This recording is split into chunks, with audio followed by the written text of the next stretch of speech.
Bom, pessoal, estamos aqui com o Nigro, né, Carlos Nigro aqui, e vamos falar um pouquinho sobre essas polêmicas que teve aí durante essa greve aí dos caminhoneiros, né, falando sobre a questão do preço, por que aumentou o preço dos combustíveis, dos alimentos agora, refletindo agora aí na questão do tomate, da batata, do leite, os derivados de leite, né. Então a gente vai conversar um pouquinho sobre essa formação de preço, né, o que influencia nisso aí, né. Isso aí, Alberto. Não, mas o que acontece é que as pessoas tendem a achar que os preços devem ser bons para ele mesmo. Então, os preços as coisas que eu quero comprar não podem subir de preço. Já as coisas minhas, eu não quero que caia o preço. Então, tem um pouco de egoísmo nessa situação de querer um controle de preços, e essa é a maior injustiça que tem. Na hora que você pede para o governo usar a mão forte do governo, coerção, para fazer justiça, essa é a maior injustiça que existe. E a questão da tática usada aí, da técnica, vamos dizer assim, a maneira usada como o Temer fez para baixar os preços, foi o mesmo que a Dilma vinha fazendo, que o Lula fez, segurando o preço, né? A Dilma aí nos 5 anos de governo dela, ela segurou o preço da gasolina na metade. Que todo mundo criticou. Todo mundo criticou e agora... Toda a direita criticou. Que era a pauta da direita, exatamente o livre mercado, sem regulação de preço, agora a própria direita pedindo essa intervenção, né? Assim, a direita liberal sabe muito bem que isso é um absurdo.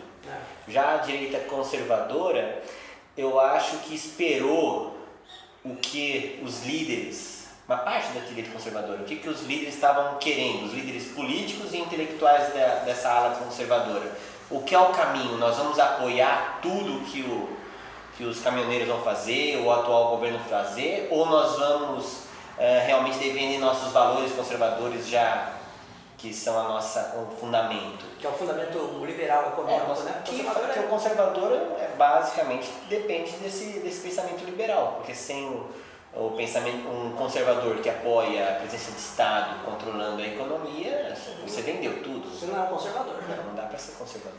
Mas era a mesma coisa que o Maduro faz hoje na Venezuela, né? Que ele segura o preço da gasolina lá embaixo. Sim. E assim não, ele vai destruindo a própria empresa, né? Sim, na hora que segura o preço para baixo, vai faltar produto. Por exemplo, se a gente falar que a partir de hoje a saca do café tem que ser no máximo R$30, a tendência é produzir menos café. Então vai faltar produto.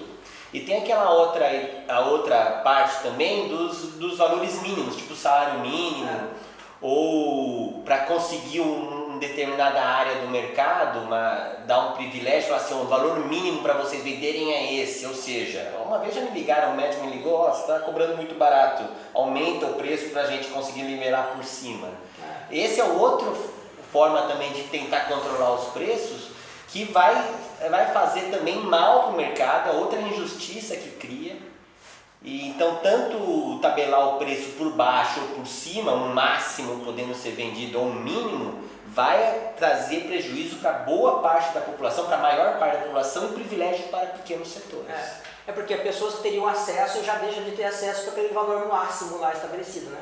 Sim, o salário mínimo mesmo, na hora que o preço mínimo para contratar alguém é R$800, aquelas pessoas mais novas, menos experientes, que poderiam menos produtivas, não tem mercado, eles não têm como ganhar dinheiro, estão desempregados mesmo.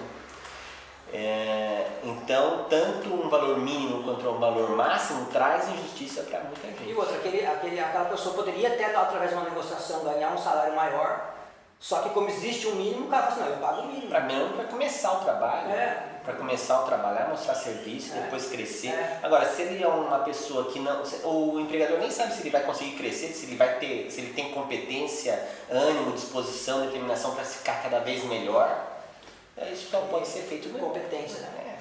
E a questão das pessoas também teriam aí recorrer ao PROCON para ir contra esses impostos de combustível, por exemplo, que trabalham num preço mais alto, né? A gente queria o Estado... me protegendo, né? Vem cá, olha, esse empresário está cobrando muito. Veja só, se um posto de gasolina começa a pedir muito, basta as pessoas não irem, vai num outro posto. Exatamente. Alguém pode falar, não, e se eles todos dificilmente todos os postos de uma cidade ou de uma região vai fechar ao mesmo preço, porque sempre vaza. Só vai ter realmente uma criação de um monopólio ou um oligopólio quando o governo está dando um apoio. Sem o apoio do governo não tem essa criação de oligopólio. E isso vale para tudo, né? Para tudo. Até uma vez, eu já sei que você já me perguntou, questionou várias vezes na internet sobre a questão do preço da habitação no Brasil e habitação nos Estados Unidos, né? As pessoas colocam, nos Estados Unidos fica $100, no Brasil fica R$2.000. Mas o que faz uma habitação no Brasil, eu que sou da área do trânsito, trabalho com autoescola há 20 anos, o que faz o preço da habitação subir é exatamente a interferência do Estado.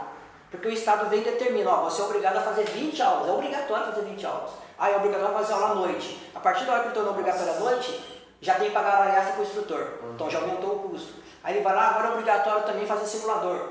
E aí aumenta o custo. Então, na verdade, como era antigamente, na época que eu tinha educação, você fazia quantas aulas fossem necessárias. Se eu for lá fazer 3, 4, 5 aulas e for o suficiente para eu passar no exame, pronto, acabou, não preciso fazer mais. E hoje a interferência do Estado faz o preço da habitação ser alta. O que seria o certo é acabar com essas regulamentações, entendeu?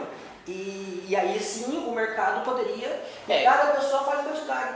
Se para você 5 aulas for suficiente, vai parar da carne para você. Se eu precisar de 10 aulas, a carne vai sair mais As cara. regulamentações aumentam mais todo o custo de todas as áreas da economia do que os próprios impostos. Todas essas regulamentações são sempre criando novos encargos e novas medidas que as empresas têm que tomar, que vai encarecer o preço final. E quando a gente fala de acabar com as regulamentações, a gente não está querendo levar o pé da letra que acabe amanhã, como muita gente pode perceber. Mas é um horizonte, é um fim que a gente quer. Né? Claro que qualquer medida que diminua é bem-vinda, mas vamos dizer, esse é o horizonte. E no final das contas, todas as regulamentações são ruins, porque as regulamentações, quem criou as regulamentações pela primeira vez foram as fábricas de carro dos Estados Unidos, na época do Ford, que criou os primeiros carros. Eles mesmos, a primeira coisa que eles fizeram foi um setor de regulamentação e de controle de qualidade. Isso é privado, mesmo no Brasil, quando você vê, esse posto de gasolina tem um certificado do Estado aqui, ninguém dá bola. Agora, tem esse certificado ISO 9000, que é um certificado particular, tem muito mais respeito, tem muita mais qualidade do que um certificado estatal. Então não precisariam desses monte de certificados estatais. A gente vê a diferença da qualidade dos carros produzidos no Brasil e fora, né? Na minha aula eu falo com meus alunos lá, por exemplo, no Brasil, se todo carro importado, você tem um imposto de cabeça no banco do meio e 103 pontos no banco do meio, porque traz mais segurança. Os carros no Brasil, como a lei não exige, não tem. Né? Mas na verdade não precisaria nem a lei exigir, basta conscientizar o povo da necessidade, da importância do imposto de cabeça. E todo mundo exigia comprar. Sim, não ia comprar tal carro porque não tem. Não tem a segurança. Entendeu? E se você quiser comprar também, se quiser, tudo bem. Tudo bem, né? Mas porque na hora que você exige muito, né? Tipo, um tempo atrás teve os freios ABS, tudo carro tem ABS hoje. Hoje tem obrigatório. Né? Então, na hora que vira tudo obrigatório, de repente de um dia para o outro como virou, aumentou muito os custos. Aí um monte de gente não queria mais comprar carro.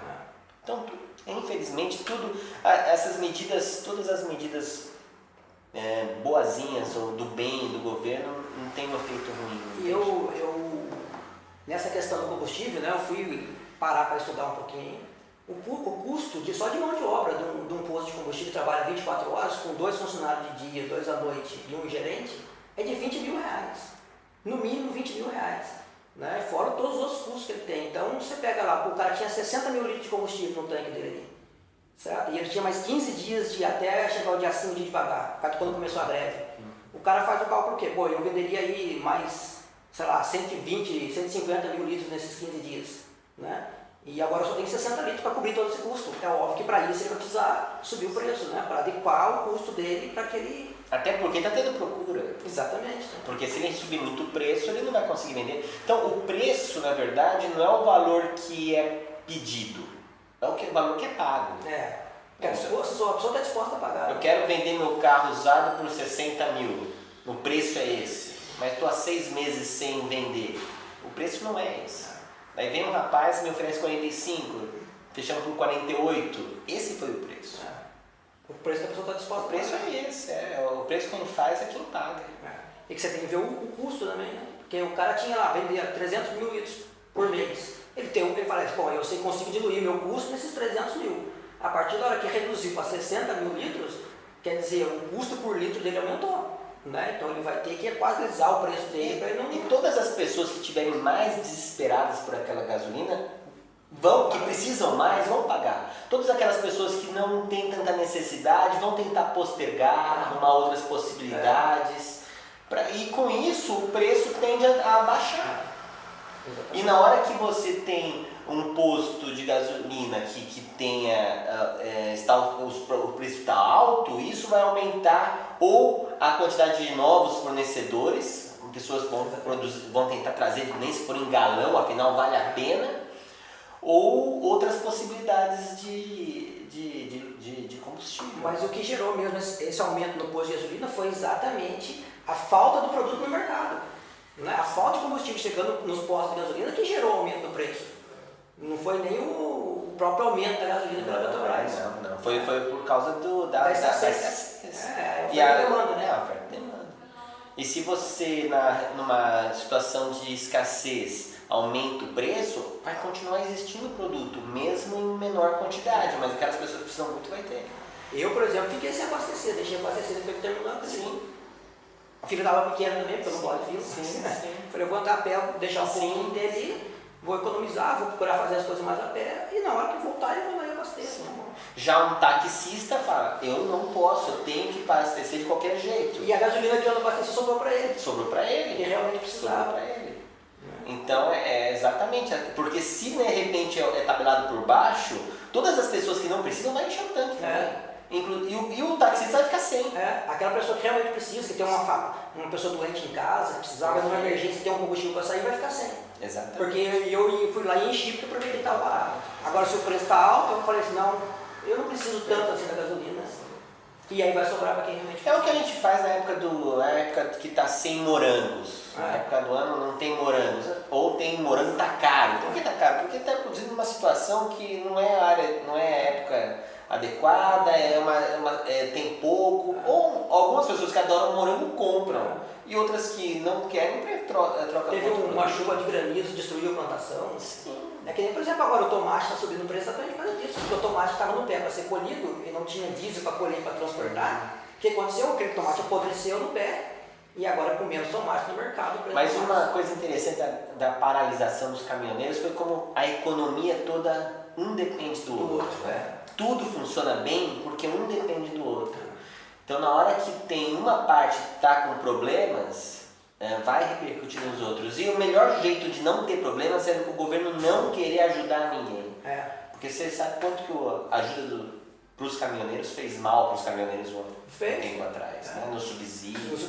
Então, mesmo quando quer ajudar, no final das contas, é artificial, são ajudas artificiais. E para a gente poder diminuir os impostos, que era a pauta, né, de muitas pessoas, é que a gente é a favor de reduzir os impostos mesmo.